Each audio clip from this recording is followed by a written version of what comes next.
이 땅의 모든 사람들은 수없이 많은 선택을 하며 살아가고 수없이 많은 그 선택의 결과물을 가지고 하루하루의 삶을 살아가며 결국은 그 인생을 엮어서 나아가게 됩니다. 그래서 선택이라고 하는 것이 참 중요하죠. 그런데 저와 여러분들의 참 약함이 뭐냐면 이 선택의 기로에 섰을 때에 옳은 것을, 선한 것을, 또 정의로운 것을 선택할 만한 능력이 우리에게 별로 없어 보이더라라는 거죠. 우리에게 그런 탁월한 능력이 있었다면 지금의 우리의 삶의 결과가 이보다 더 훨씬 더 질 높은 삶이 되어져야 되고 아무것도 부러워하지 않는 그러한 우리의 삶이 되어져야 하는 그것이 맞습니다. 근데 성경을 보면 처음 사람도 하나님께서 주셨던 자유의지를 가지고 온전히 바른 선택을 해 나아가는 것이 아니라 하나님의 말씀에 불순종하는 그 잘못된 선택을 하고 그 결과 엄청난 이 결과를 초래해야 하는 삶을 살아가는 것을 우리가 보게 되죠. 그래서 선택이 참 매우 중요합니다. 여러분, 매우 사소하고 사사롭고 매우 단조로운 그 선택 하나가 한 인생의 전체를 바꿀 수 있음을 여러분들이 기억하시기를 바랍니다. 선택은 매우 신중해야 합니다. 특별히 신앙인들의 선택은 더더욱 그렇습니다. 저와 여러분들이 나의 약함을 알고 정말로 바른 선택을 하여서 그 선택의 결과를 가지고 우리가 살아가려면 늘 말씀보다 성령보다 기도보다 앞서가지 아니하고 하나님께 기도로 묻고 인도하심을 받아 살아가는 우리 모두가 되어져야 할 줄로 믿습니다. 참 우리는 너무나 부족하고 유한하고 연약하고 무지한 존재. 그래서 다시 말씀드려보면 매번 옳은 선택은 할 수가 없더라라는 것이죠. 옳은 선택을 할 수가 없어요. 그래서 어떻게 합니까? 우리는 어떤 선택의 갈등이나 기로 문제에 섰을 때 세워두는 것이 있어요. 그것이 뭡니까? 원칙이에요. 이 원칙을 세워뒀을 때에 우리는 언제나 선택이 분명해지고 그 선택에 따른 옳은 결과물을 가지고 살아갈 수가 있더라라는 거예요. 자, 그럼에도 그 선택의 기준과 어떤 원칙을 세워놨음에도 그 원칙을 세우는 이가 누굽니까? 저와 여러분, 연약한 존재이기에 그 원칙조차도 때로는 온전한 원칙이 되어지지 못할 때가 많이 있더라라는 거예요. 그래서 우리는 참 많은 낭패를 경험하며 살아가게 되는 거죠. 그런데 여러분, 참 너무나 감사하게도 하나님께서 우리에게 신앙인으로서 바르게 살아갈 수 있도록 하나님께서 우리에게 원칙을 세워주셨음을 믿으시기를 바랍니다. 여러분, 구약을 보십시오. 하나님께서 십계명을 세워주셨고 각종 율례와 규례들을 세우셨습니다. 각종 율례와 규례들을 세워주신 것이 다 무엇입니까? 원칙을 세워준 거예요. 하나님의 백성으로서 어떻게 살아가야 할 것인가에 대한 원칙들. 그리고 신약에 와서 또 우리 주 예수 그리스도께서 우리의 삶의 모든 선택의 기로에서 바르게 선택하며 살아갈 수 있도록 또 우리에게 원칙을 세워주셨습니다. 여러분, 원칙이라고 하는 것이 사전적 의미를 보면 많은 상황 또는 많은 갈등, 많은 경우에 두루 적용되어지는 기본적인 기준 또는 기본적인 법칙, 규칙, 이것을 원칙이라 이렇게 말을 해요. 요한복음 13장 15절의 말씀을 보면 예수님께서 제자들의 발을 씻기신 이후에 이렇게 말씀을 하죠. 내가 너희에게 행한 것 같이 너희도 행하게 하려 하여 본을 보였다라고 말씀을 해요. 그러니까 예수님께서 이 제자들로 하여금 세상을 향한 그 섬김의 원칙을 친히 본을 보여주신 것이죠. 그뿐만이 아니라 여러분, 예수님은 성경 안에 무수히 많은 원칙들을 우리에게 제공해 주셨습니다. 그래서 성도로 하여금 어떠한 삶을 살아가야 할 것인가에 대해서 그 원칙을 제공함으로 말미암아서 적용시켜 살아가도록 우리에게 명하여 주셨습니다. 그래서 여러분, 예수님의 모든 걸음걸음이 우리의 사실은 성도들의 삶의 원형이고 원칙이다 하는 것을 여러분들이 기억하시기를 바랍니다.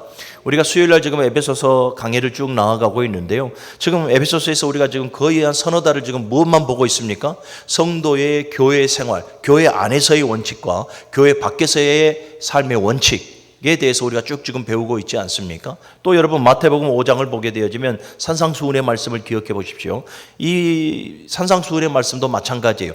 하나님의 자녀, 하나님의 백성으로서 어떠한 마음가짐을 가져야 하는가에 대한 원칙을 세워놨어요. 심령이 가난해야 되고 마음이 청결해야 되는 이러한 원칙들을 우리에게 분명하게 제공해 주고 계십니다. 그리고 성도로서 사랑하며 살아가야 될 원칙도 우리에게 세워주셨죠. 원수를 사랑하라.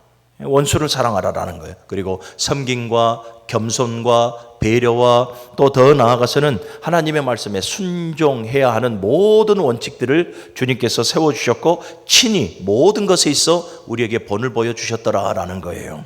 그래서 여러분, 성도는 그리스도의 모든 삶의 그 발자취를 우리가 새기고 우리의 모든 삶의 원칙과 원형으로 삼아 살아가는 우리 모두가 되어져야 할 줄로 믿습니다. 오늘 본문은 예수님께서 이제 공생애를 시작하시기 전에 세례를 받으시고 이후에 40일 금식을 하십니다. 성경에 이끌려서 40일 금식을 하실 때에 광야 가운데로 이끌림 바 되어져서 마귀에게 시험을 받는 내용입니다.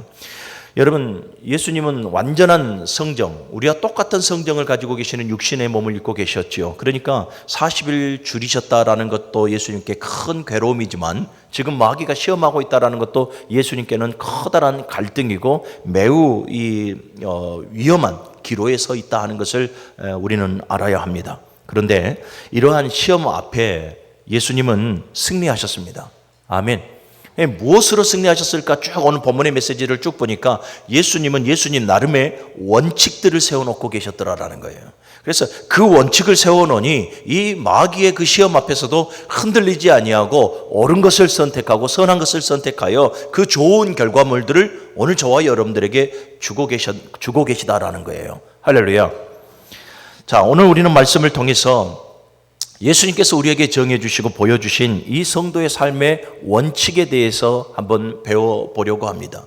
예수님만 그 원칙을 가지고 승리하셨던 것이 아니라 오늘 성경에 그 모든 원칙들을 기록하셔서 오늘 저와 여러분들로 하여금 그 원칙대로의 삶을 살아감으로 우리도 예수님처럼 이기는 자의 삶을 살아가도록 우리에게 배려해 주셨음을 여러분들이 기억하시고 오늘 이 말씀을 통해서 우리들의 앞으로의 삶의 원칙이 무엇인가를 다시 한번 더 내 안에 정립해보는 시간들이 되어지시기를 간절히 소원합니다.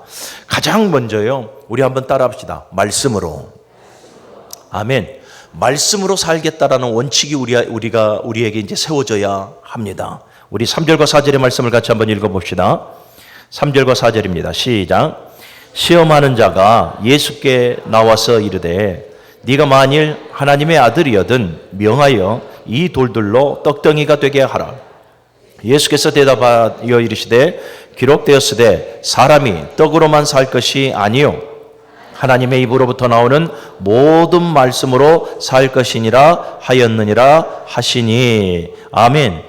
지금 사단이, 이 마귀가 지금 40일 굶주린 금식하고 계신 예수님께 와서 지금 첫 번째 시험을 합니다. 이 돌덩이가 떡덩이가 되게 하여 먹으라 라는 것이죠. 아까 서두에 잠깐 말씀드린 대로 예수님은 여러분 우리와 똑같은 성정을 가지고 계시는 완전한 육신의 몸을 입고 계시는 분이십니다. 그러니 40일 동안 금식하셨다고 생각을 해봐요. 얼마나 이 배고프고 얼마나 힘들었겠냐라는 거예요.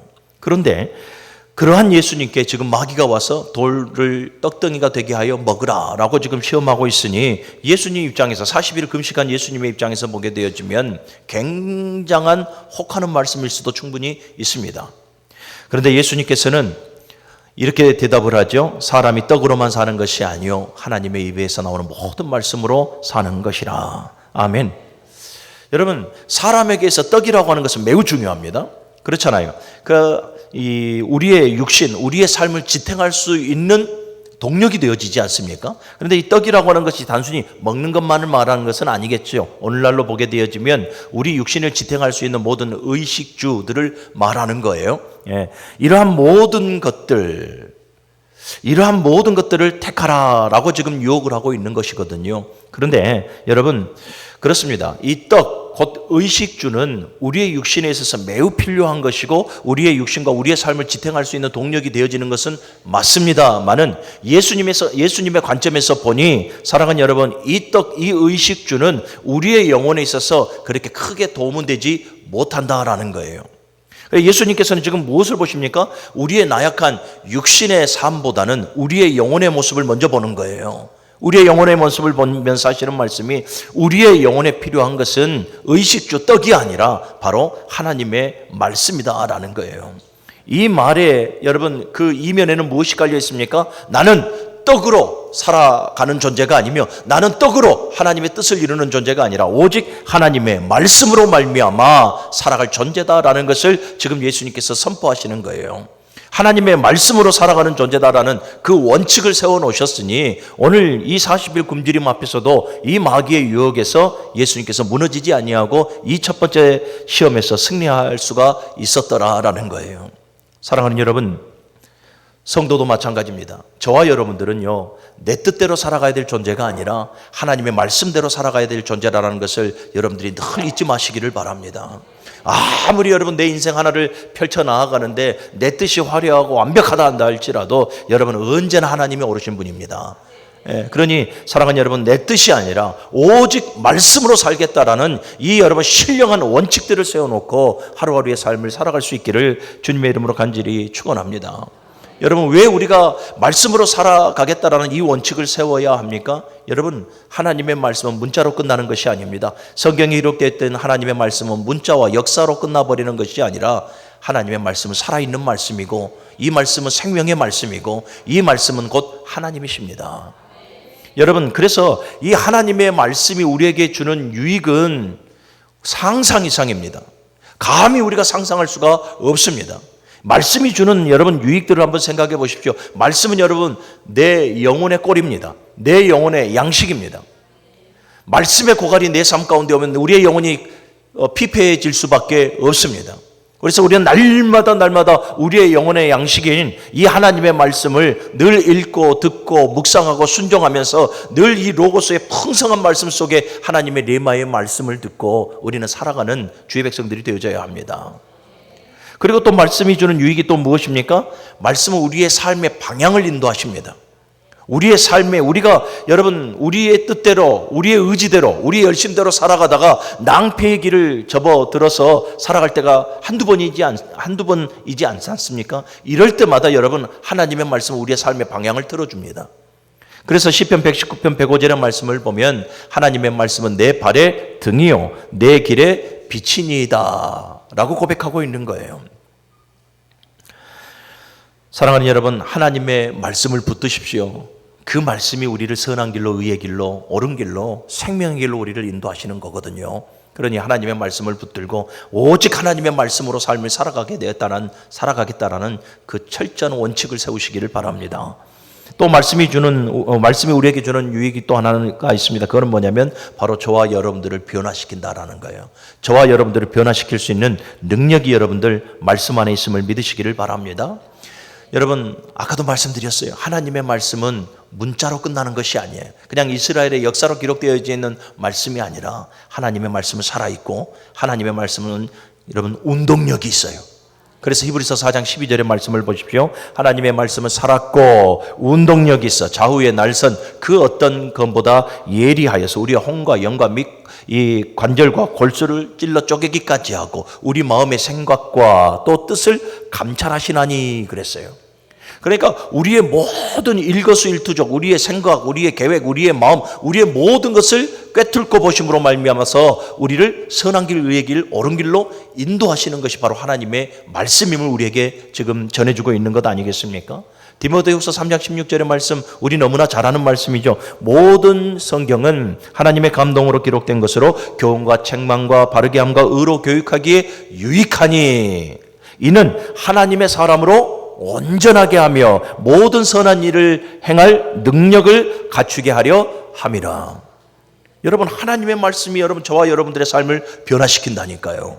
얼마나 큰 유익입니까? 어떠한 멘토도 그 어떠한 사람들도 어떠한 삶도 저와 여러분들의 삶을, 저와 여러분들의 영혼을, 저와 여러분들의 영적인 삶의 방향을 잡아주지 못합니다. 오직 하나님의 말씀이에요. 아까도 계속 말씀드려봤습니다. 여러분, 하나님의 말씀이 성도의 삶의 원칙입니다. 그래서 예수님께서는 끊임없이 우리의 삶의, 성도의 삶의 원칙들을 우리에게 제공해 주셨고 사도들을 통해서도 성령의 감동으로 말미암아서 저와 여러분들의 신앙의 삶의 원칙들을 계속해서 제공해 주고 계시는 거예요.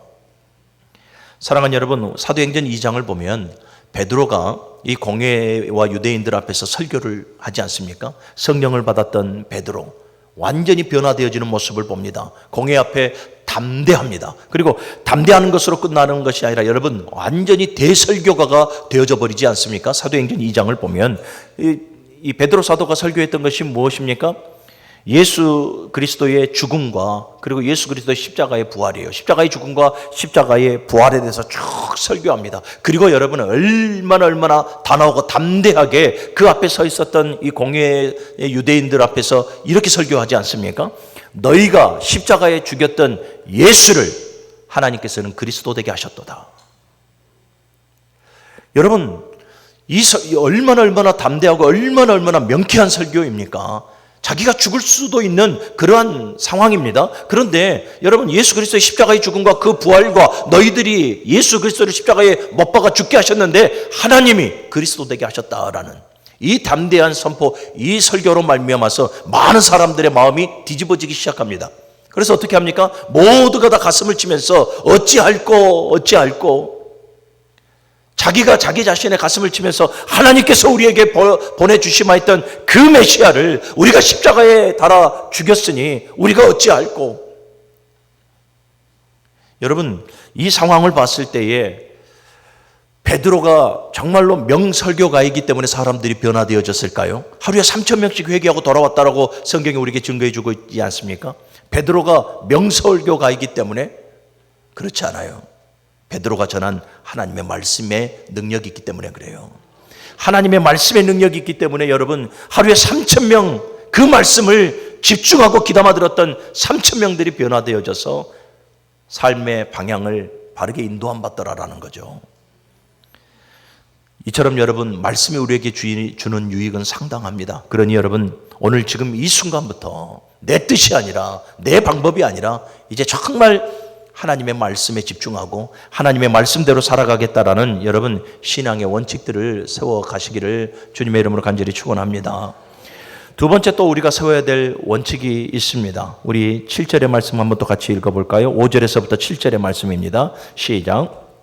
이에 마귀가 예수를 거룩한 성으로 데려다가 성전 꼭대기에 세우고 이르되 네가 만일 하나님의 아들이여든 뛰어내리라 기록되었으되 그가 너를 위하여 그의 사자들을 명하시리니 그들이 손으로 너를 받들어 발이 돌에 부딪히지 않게 하리로다 하였느니라.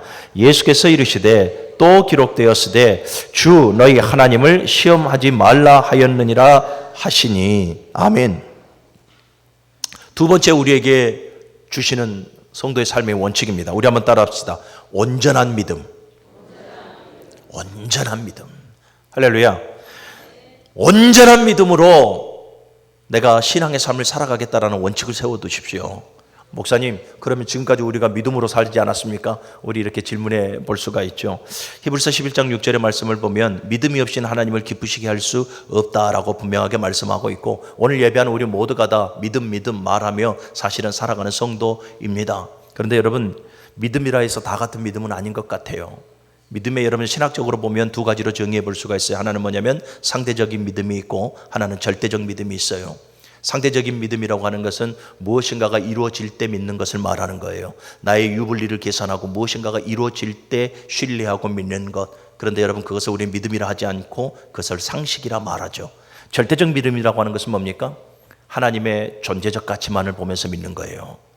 그분이 나에게 무엇을 이루어주고 무엇을 이루어주지 않고 그 여부에 따라서 믿는 것을 말하는 것이 아니라 하나님의 살아계신 그 하나만으로 믿는 것을 절대적 믿음이라 이렇게 말해요.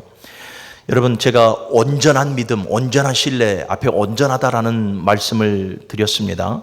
보십시오. 마귀가 오늘 두 번째 예수님께 시험을 하죠. 성전 꼭대기로 예수님을 데리고 가서 뛰어내리라 라고 말을 해요. 뛰어내렸을 때에 하나님께서 천사를 보내주셔서 네 발이 돌에 부딪히지 않도록 너를 지켜주실 것이다 라고 말을 해요. 이럴 때 예수님께서 어떻게 말씀하십니까? 주 너희 하나님을 시험하지 말라. 자, 주 너희 하나님을 시험하지 말라라는 메시지를 잘 생각해 보시기를 바랍니다. 여러분 우리가 만약에 그 입장이라면 마귀가 지금 저와 여러분들을 산꼭대기로 데려가서 떨어뜨리면서 야 하나님께서 천사들을 보내주실 것이니 너 뛰어내리라 라고 한다면 여러분들은 어떻게 할 것입니까? 우리 나름대로 믿음을 가지고 있잖아요. 자, 여러분들의 믿음이 어떤 믿음인가를 한번 좀 봅시다. 여러분들은 어떻게 하겠습니까? 산꼭대기에서 뛰어내리라고 했을 때 오늘 동일하게 말할 겁니다. 마귀야, 나를 시험하지 말라. 하나님께서 내가 여기서 뛰어내리면 하나님께서 당연히 나를 받아주시지. 하나님께서 나를 받아주시지 않겠느냐? 너 하나님을 시험하지 말라. 여러분 이렇게 말해야 되는 것이죠. 답을 못하죠. 이제 계속 머리에서 퀘스천 마크가 뱅뱅뱅 돌 겁니다. 제가 틀린 말한 거 아니지 않습니까? 마귀야, 나를 시험하지 마. 이 산꼭대기에서 떨어지면 당연히 하나님께서 나를 지키시고 보호하시고 나를 떠받들어 주실 거야. 여러분 이게 상대적 믿음이에요. 예수님은 지금 그것을 말씀하는 것이 아니에요. 예수님은 절대적 말씀이 하나님을 시험하지 말라라고 하는 것은 하나님을 우리 개인의 유익을 위해서 이용하지 말라라는 말씀이에요. 사랑하는 여러분, 아까 절대적 믿음이라고 하는 것이 꼭대기에서 떨어져도 하나님께서 꼭대기에서 떨어지는 나를 받쳐주지 않아도 우리는 하나님의 존재만으로도 하나님을 신뢰해야 하는 거예요. 이것이 여러분 절대적 믿음인 거예요. 그런데 우리는 자꾸 믿노라 하는데 자꾸 상대적 믿음의 안에서 살아가려고 해요.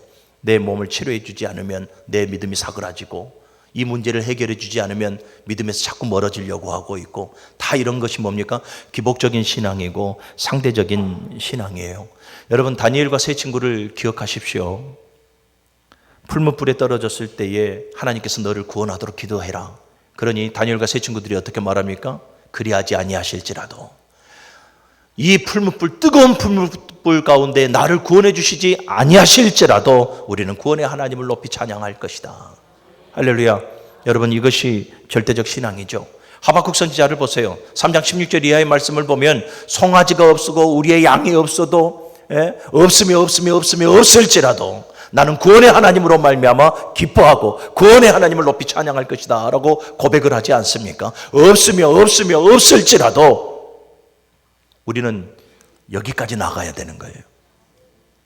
사랑하는 우리 무릉교회 모든 성도들이 온전히 하나님을 신뢰하는 절대적 믿음의 소유자들이 되어질 수 있기를 주님의 이름으로 간절히 축원합니다. 그래서 여러분 오늘 이 순간 우리가 두 번째로 세워야 될 우리의 삶의 원칙은 마음이 나뉘지 아니하고 온전한 믿음으로 하나님을 향하여 살아가겠다라는 이 원칙을 우리가 세워 나아가야 한다. 이것을 여러분들이 기억하시고 그 원칙을 세워 나아갈 수 있기를 다시 한번 더 주님의 이름으로 간절히 부탁을 드립니다. 자, 또 세 번째 원칙을 우리에게 제공해 주셨는데요. 자, 8절의 말씀부터 10절의 말씀까지 또 봅시다. 시작. 마귀가 또 그를 데리고 지극히 높은 산으로 가서 천하 만국과 그 영광을 보여 이르되 만일 내게 엎드려 경배하면 이 모든 것을 내게 주리라. 이에 예수께서 말씀하시되 사단아 물러가라 기록되었으되 주 너의 하나님께 경배하고 다만 그를 섬기리라 하였느니라. 아멘. 자, 세 번째 우리가 세워야 될 삶의 원칙입니다. 따라합시다. 오직 하나님만 섬기겠다. 아멘. 오직 하나님만 섬기겠다라는 이 원칙을 세워야 되는데 또 질문할 것입니다. 목사님, 그러면 우리가 하나님만 섬기지 않습니까? 지금 하나님만 섬기기에 우리가 지금 하나님 앞에 나와서 예배하는 것 아니겠습니까? 우리 이렇게 또 말하죠. 그런데 사랑하는 여러분, 또 천만의 말씀이다라는 것을 제가 또 드립니다. 오늘 마귀는 예수님께 또 세 번째 시험을 하죠. 내게 절하면 천하 영광을 보여주지 않습니까? 그래서 천하의 모든 권세를 주겠다라고 말씀을 해요. 그런데 예수님께서는 어떻게 합니까? 오직 하나님만 경배하고 하나님만 섬길 것이다 라고 말씀하시면서 승리해요. 성경을 보면 모든 믿음의 사람들이 그랬던 것 같아요. 여러분 여호수아 24장을 보게 되어지면 여호수아가 이제 고별 설교를 하고 이스라엘 백성들에게 이렇게 말하죠. 나와 내 가족은 오직 여호와만을 섬길 것이다. 너희는 어떻게 할 것이냐? 오직 여호와만을 섬길 것이다. 왜 이렇게 말을 하고 있습니까? 이제 그가 죽고 난 이후에 가나안은 어떤 곳입니까? 우상이 팽배한 곳이에요. 그 우상이 팽배한 곳에서 너희들이 과연 오직 하나님만을 경배하고 오직 하나님만을 섬길 수 있을 것이냐? 라는 것을 지금 반어법으로 묻고 있는 것 아니겠습니까? 여러분 열왕기상 18장을 보게 되어지면 갈멜산 위의 상황들을 한번 쭉 정리해 보시기를 바랍니다. 바알과 아세라 선지자들 850명들이 있고 이스라엘 백성들이 모여 있고 엘리야가 있습니다. 그런데 그 엘리야가 지금 이스라엘 백성들에게 선포하는 말이 뭡니까? 너희가 언제까지 하나님과 우상 사이에서 머뭇머뭇거리려 하느냐? 오늘 택하라 라고 말씀을 해요. 이 말은 뭡니까? 하나님을 섬기라. 오직 하나님만을 경배하고 오직 하나님만을 섬겨야지 바알과 아세라가 너희의 신이 너희의 하나님이 되어질 수 없다 하는 것을 지금 엘리야 선지자가 선포하고 있지 않습니까? 자, 사랑하는 여러분, 오직 하나님만을 섬기겠다는 이 원칙을 세우십시오. 거기에 제가 아까 질문 드렸죠. 목사님, 하나님만을 섬긴다니까요? 그러니까 예배하러 왔죠. 우리 다들 이렇게 말할 법해요. 그런데 여러분, 마귀는요, 오늘날 수많은 섬김의 그러한 대체물들을 사실은 우리 앞에 엄청나게 많이 두었습니다. 그리고 우리는 그 앞에서 자유함을 누리지 못하고 있고요. 나는 하나님만을 섬긴다라고 분명하게 말하고 있는데 예수님도 이런 말씀을 하시죠. 재물과 하나님을 겸하여 섬길 수 없다. 제가 드리는 말씀 바로 그겁니다.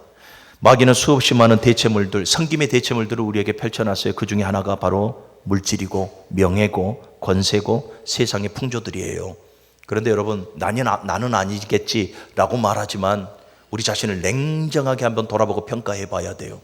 내가 정말로 오직 하나님만을 경배하고 오직 하나님만을 섬기고 있는가? 아니면 돈이 나에게 하나님이 되어져서 하나님 앞에 드려져야 될 모든 섬김의 삶, 모든 헌신의 삶, 모든 예배의 삶을 뒤로 한 채 하나님 앞에서의 내 모습은 존재적 가치도 없는 그런 삶을 살아가면서 세상 가운데에서 그것들 쫓으며 살아가고 있지는 않는가? 우리 냉정하게 우리 자신을 한번 평가해 봐야 되는 거예요. 그렇게 돌아볼 때에 과연 우리가 오직 하나님만을 내가 지금 섬기고 있는가? 오직 하나님만을 내가 경배하고 있는가에 대한 질문이 우리에게 새롭게 다가오게 되는 거죠. 사랑하는 여러분, 우리는 오직 하나님만을 섬겨야 됩니다. 세상에 마귀가 깔아놓은 수없이 많은 그러한 섬김의 대체물들 앞에 우리는 무너져서는 안 됩니다. 끝까지 하나님만 섬겨야 되죠. 오늘날 지금 포스트 모더니즘 이 시대에 살아가고 있을 때 이 종교관이 무엇입니까? 종교 다원화예요. 그렇죠? 종교 다원화가 되어져 버리는 이 시대. 종교 다원화라는 것이 뭡니까? 우리는 오직 하나님만을 참신으로 믿고 하나님만을 섬기고 예배하지 않습니까? 종교 다원화는 뭐예요? 이 세상에 구원자가 많다라는 거예요. 구원자를 많이 열어놓은 거예요. 여러분, 지금 우리 원로 목사님도 지금 고생하고 계시는 그 부분이 있는데 WCC나 WEA, 자주 제가 아마 설교 때 인용해서 말씀을 드리는 것 같은데 WCC 같은 경우에는 여러분 처음에 그 취지가 뭡니까? 전 세계의 교회와 교회의 연합이에요. 세계 교회의 연맹이거든요. 그런데 변질되어져 버려요. 이 지금 마귀가 여러분 섬김의 대상들, 섬김의 대체물들을 여러분 EWCC 안에 집어넣어 가지고 지금은 여러분 교회와 교회의 연합이 아니라 교회와 종교의 연합이 되어져 버렸어요. 변질되어진 것이죠. 하나님 외에 또 다른 그들이 추앙하고 그들이 믿고 바라보는 그 어떠한 신도 하나님이 되어져 버려서 이제는 두루뭉실하게 완전히 변질되어져 버린 거예요. WEA도 마찬가지예요. 세계 복음화 연맹, 모든 복음, 진리가 하나가 되어져야 함을 외쳤던 그들이 이제는 뭡니까? 그러니까 완전히 진리를 위기하는 그 배교자들의 그들이 섬기는 교리마저도 이 복음 안으로 들어와 버려서 이제 이 역시도 변질되어져 버리는 실태. 무슨 말입니까? 사단이 여러분 수없이 많은 섬김의 대체물들을 우리 앞에 깔아놓은 거예요. 신학교, 교회, 저와 여러분들의 모든 삶 속에. 그러니 사랑하는 여러분, 우리 연약하고 무지한 존재들이 매 순간순간 선택하면서 옳은 결정, 선한 결정한다라는 것 자체가 사실은 불가능에 가까운 거죠. 그런데 너무나 얼마나 감사합니까? 오늘 예수께서 미리 우리에게 삶의 원칙들을 세워주셨으니 오늘 예수님께서 우리에게 세워주신 삶의 원칙을 기억하십시오. 오직 하나님의 말씀으로, 그리고 온전한 믿음으로, 그리고 오직 하나님만을 섬기겠다라는 원칙들, 이 원칙들을 여러분들이 세워 놓으십시오. 사랑하는 여러분, 원칙이 분명하면 선택이 분명합니다. 선택이 분명하면 좋은 결과를 얻게 됩니다. 오늘 너무나 감사하게도 모든 시험을 이길 수 있고 모든 갈등에서 바른 것, 옳은 것, 선한 것을 선택할 수 있도록 주께서 오늘 말씀을 통해서 우리에게 원칙을 제공해 주셨으니 사랑하는 여러분, 이 원칙을 여러분들의 삶 속에 잘 세워 살아가시기를 주님의 이름으로 간절히 축원합니다.